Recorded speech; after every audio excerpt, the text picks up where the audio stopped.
When this movie came out, it was the best Marvel movie I had seen in quite some time. But let's face it, that's not saying much. And it said even less in 2023. Hello, and welcome back to another installment of Film Friday, in which I review a new film every single week. This week we're looking at the 2023 film entitled Guardians of the Galaxy Volume 3, directed by James Gunn and starring Chris Pratt and Bradley Cooper.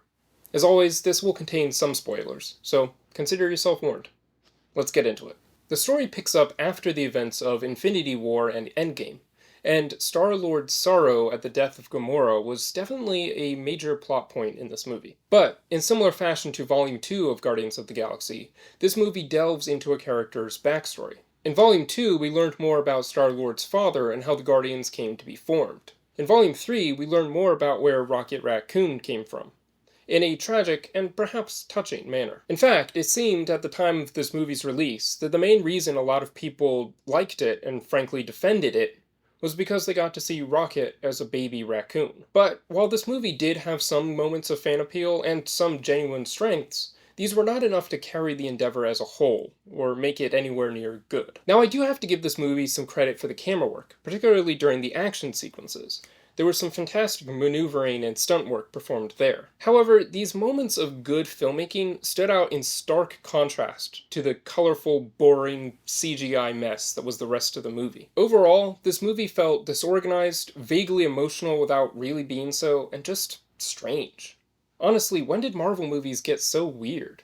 I had the same issues with Quantumania and Thor Love and Thunder. It has really come across over the past few years that Marvel is trying to make comedy action movies instead of dramatic action movies. And that would be fine, and could work very well, except for the fact that the comedy is genuinely not funny, and the action is rarely any good. And everything is incredibly overplayed when there's a new joke every 5 seconds. Also, this movie introduced us to a new character named Adam Warlock.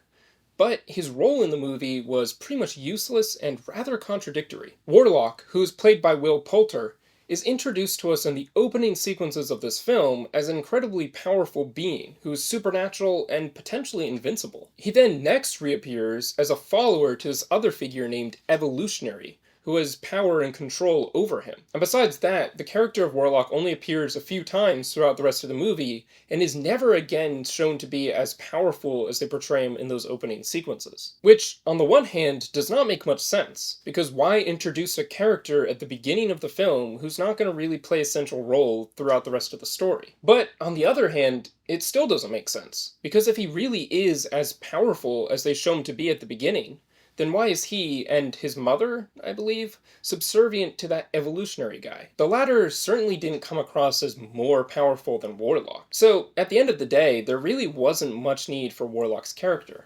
And frankly, there wasn't much need for this movie either. With that being said, thanks for watching, and be sure to comment your own thoughts below. And don't forget to subscribe for more movie reviews and commentary.